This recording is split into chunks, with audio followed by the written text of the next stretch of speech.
Hey guys, what's up? It's Ripe again. In today's video, I'm a young person that just bought a house. My HOA president constantly sends ridiculous false fines to me to control my life. However, he messed with the wrong homeowner and I end up destroying the entire HOA. Here is what happened. Let's dive right into the story.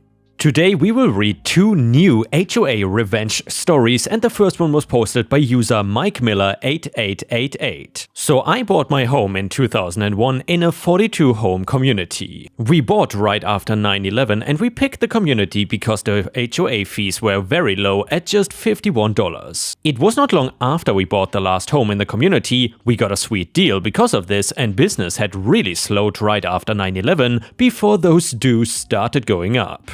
I was 22 at the time. Looking into the financial reports and into the meetings, it became clear why the dues were going up. The board was a little fiefdom set up by the developers of the homes. Our management company was a subsidiary corporation of the home builder, and the board members were a combination of one of the home developers and two of the very first home purchasers in the community. Basically, a three-person board. The first action the board took with that increase in funds was to remove trees that were not even on the HOA's property. And perhaps Ripe stars, the first thing they should have done is to remove Karens that were not the HOA property. Anyway, they were trees that sat in an area the HOA had access to for weed abatement. These trees' real crime was not that they were weeds, it was that they blocked the nice view of the board president and vice president. At the same time, the bullcrap violation letters started going out to about half the homes. For example, that you are not mowing enough, you are not watering enough, and every other petty thing you can think of. They were issuing warning letters and starting to fine homeowners. So cue revenge time after getting one of those letters myself about weed abatement. Ironically, it was researching the community's CC&Rs about weed abatement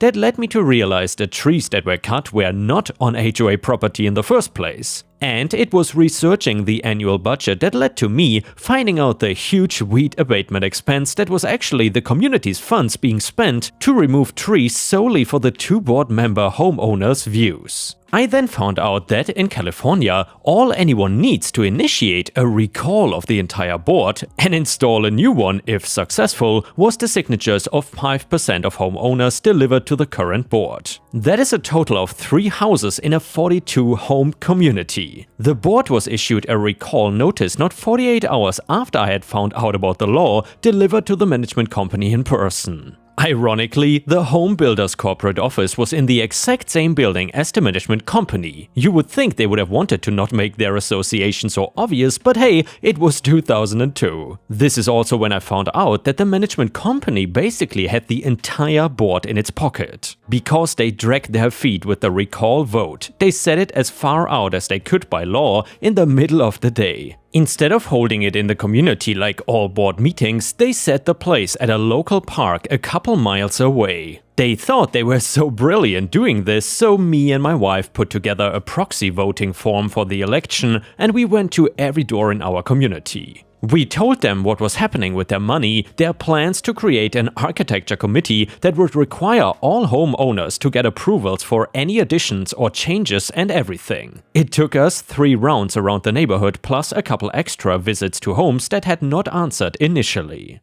In the end, me and my wife had 26 revocable proxies for the election. For those unfamiliar with proxies, it basically gave me and my wife the power to cast that homeowner's vote for them, if and only if they did not show up to the election. The thoughtless board and management company actually made it easier for us to collect the proxies because a lot of homeowners flat out could not make the time and place of the meeting. The recall day finally arrives. The current board members are all there, the management company representative is there, and 8 other homeowners showed up to the meeting. 6 of whom we had proxies for and which were revoked by their attendance. They opened the meeting and started saying something about, "Oh, looks like a waste of money, there isn't a quorum, blah blah blah." I then said, "I'm sorry, but do we have a quorum?" They are like, no, you need 22 homeowners here and there's only 12. The 3 board members, me and my wife, and the 8 others that showed up.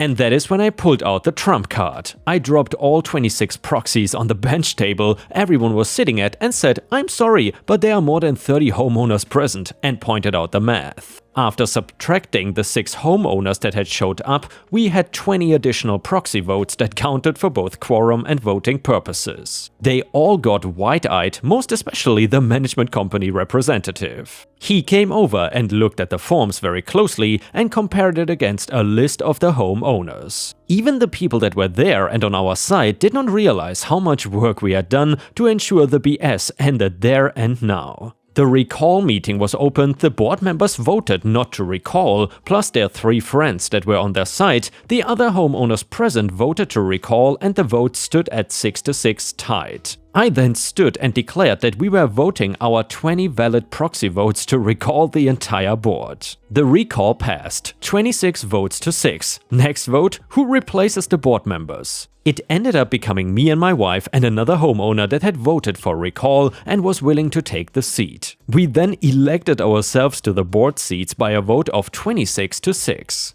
It was at this point that the management company then stated that Canon Management was immediately resigning as the management company for the community. I then pulled out the HOA's management contract, which clearly stated that either side needed to give 3 months notice to effect resignation, and stated that we, the new board, accepted their resignation and set an end date for their services 3 months later. The management guy was nuclear pissed off. A 22-year-old kid at the time had beaten them at their own game, and I had prepared for their possible quitting shenanigans. We replaced the management company after a couple of months, having had proper time to find and vet an independent company at about half the cost, no less. Did the same with the gardening services, which was also a home builder affiliated company, also at about half the cost. The old president of the HOA put his home up for sale about a month later. And that is after we rescinded all the old violations and issued a notice to the old board members that we intended to vote on whether they had committed fraud against the association over their weed abatement tree removal action. I still vividly remember walking over to Dale's house, the old president, the day he was moving,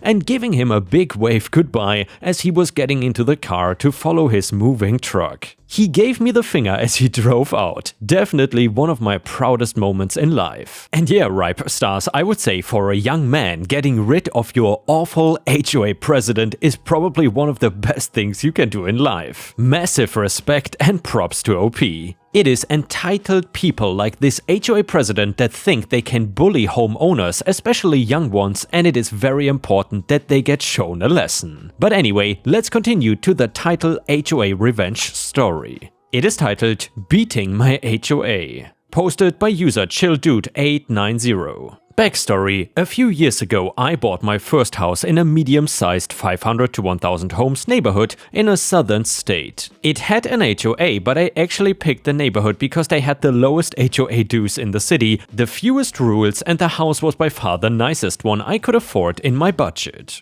After a few weeks, I get a violation notice from the HOA telling me that I had 2 violations needing correction. Number 1, my lawn was not green enough. Number 2, my trash cans were too close to my driveway. I was thoroughly confused about number 1 as it was February in the middle of winter, so of course my lawn was dead, like pretty much everyone else's. So I had assumed that either this was a mistake or an existing offense from the previous owner. As for the trash cans, I kept them on the side of my house, and I think when the HOA came by, my trash can stuck out past the sidewall. Maybe around 1 foot or so. So how dare I, right? I shrugged them off and continued on. Come March, I got another notice, this time fining me for both violations. Each one cost me $100 and they wanted the money in 2 weeks. I was pissed to say the least. This has made no sense and I was not about to let them just try and get money for BS violations. So then I called the management company that worked with the board to get them appealed. The lady told me that I needed to appeal directly to the board and that I could do so in the next annual meeting in a few days. So I of course showed up to the meeting. Prior to it starting, I met with a few homeowners and learned that they were all there for similar BS violations and were pissed off too. I then talked with one of the members of the board about the fine appeals process. He was an older guy in his 70s with short grey hair and a very worn and angry face. He asked what I was getting fined for, and when I told him, he just looked at me and said, "And you should get fined for that." "Young people like you not taking care of their homes is the whole reason I got on this board. Learn to be a better property owner." This dude was the VP of a volunteer board telling me that I did not know how to take care of my house. What a sad life. The meeting then started and the moderator mentioned that since this was an annual meeting, we would be voting on 3 out of 5 board members. They had some applicants to the board and we could also nominate someone today. That is when I had the idea of how I could get my revenge. When the election part of the meeting came, I nominated myself, gave some BS speech about HOAs are not here to make money and that I wanted to serve my community.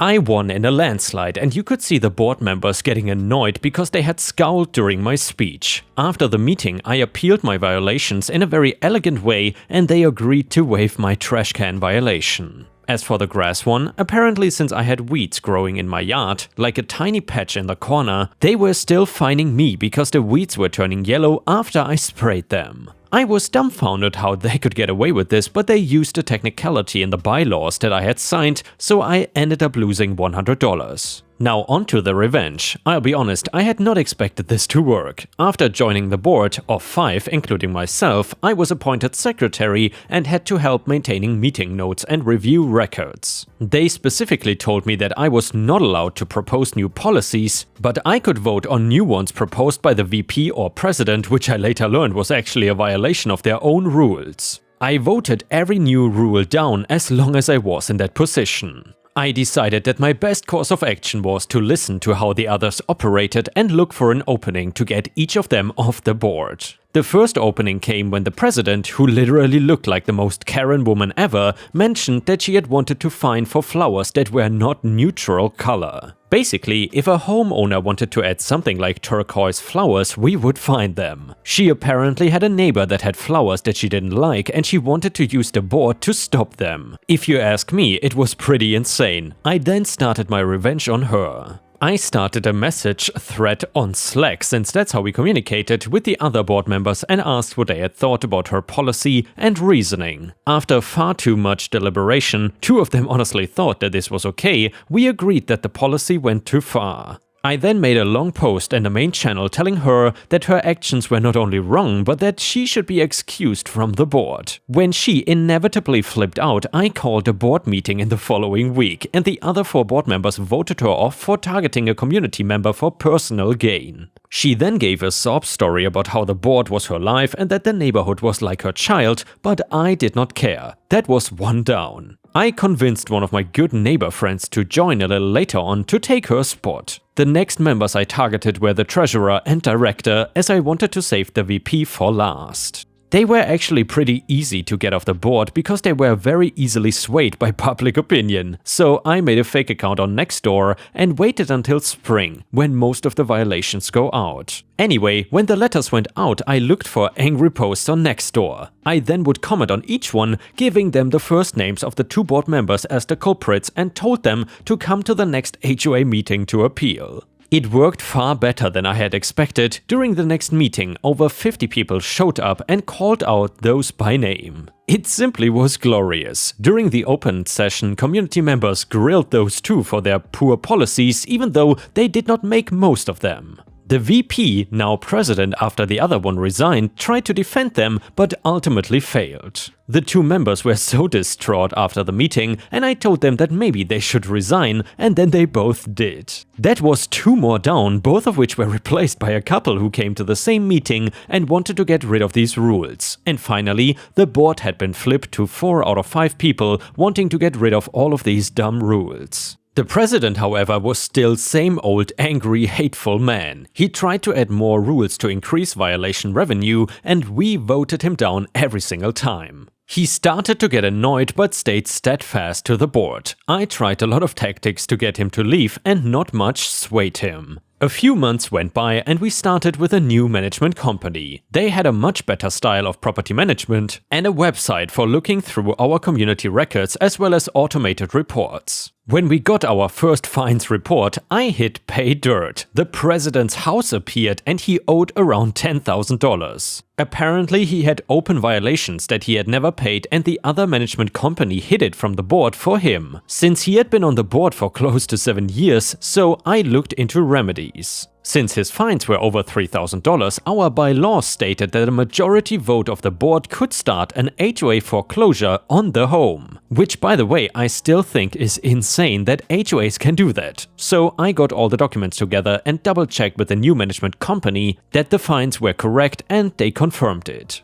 I then called an emergency board session, presented the information, and 4 out of 5 of us voted to start the foreclosure process. The president got angry, cursed, and left the meeting early. We were informed a few days later that the president had resigned, paid his fine, and put his house up for sale. While I am sad that we couldn't force a foreclosure, at least he was off the board. I am currently the HOA president to this day, and I have reduced the fining policy to be a maximum of $400, and homeowners can appeal anytime that they wish digitally. In addition, I have banned any grass fines until May, and trash can violations have been super relaxed. Moral of the story: never fine me $200, call me a stupid young kid, and expect to not lose your house. And yeah, Ripe Stars, I'm not sure what to think of this story, because OP did get indeed insane HOA revenge, and the way he came after the HOA and essentially took it over is almost like a superhero story. But then again, in the end, maybe OP will become an entitled HOA president himself. I think there might be a real chance of that happening, but I really hope it won't. If I would be the president of an HOA, I would not fine anyone for any stupid grass or trash can violations. That just seems unnecessary and invades the privacy of others.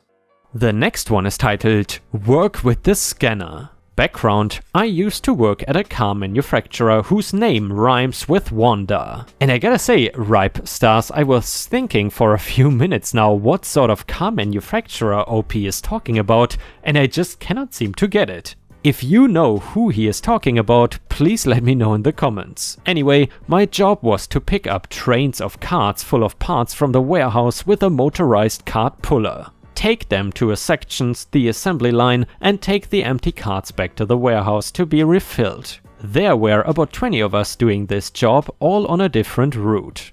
The way the factory was set up created a narrow path that only a single train could fit through at a time. This bottleneck was shared by 3 routes, which made it nearly impossible to complete Route X, the furthest, in a timely manner. We had scanners that told us exactly which train of carts to pick up next and which empty carts to collect. On to the story. As you may have gathered by now, Route X was not popular with us worker bees. If you followed the scanner, you would regularly fall behind while you waited for the bottleneck to clear. The solution us worker bees came up with: we combined a couple of small trains to reduce the number of trips we needed to make, saving us time and allowing us to keep up with the deliveries. All was good until management clued in to what we were doing. We were told that the scanner tells you what to do. We don't pay you to think. Follow the scanner. I happened to be assigned Route X right after we got chewed out, so I thought, okay, I will follow the damn scanner.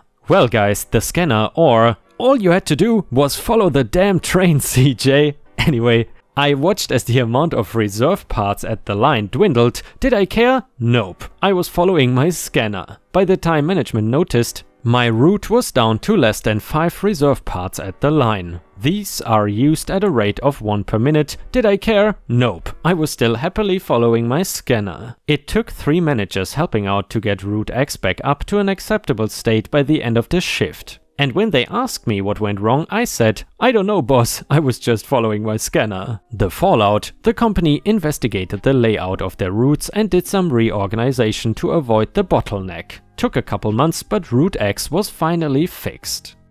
And with this, we have reached the end of the video. Thank you so much for watching, and please don't forget to check out my playlists for more awesome videos. Also, if you haven't already, I would very much appreciate it if you could subscribe to the channel and turn on the bell to not miss any videos. Thank you so much. I will see you again tomorrow.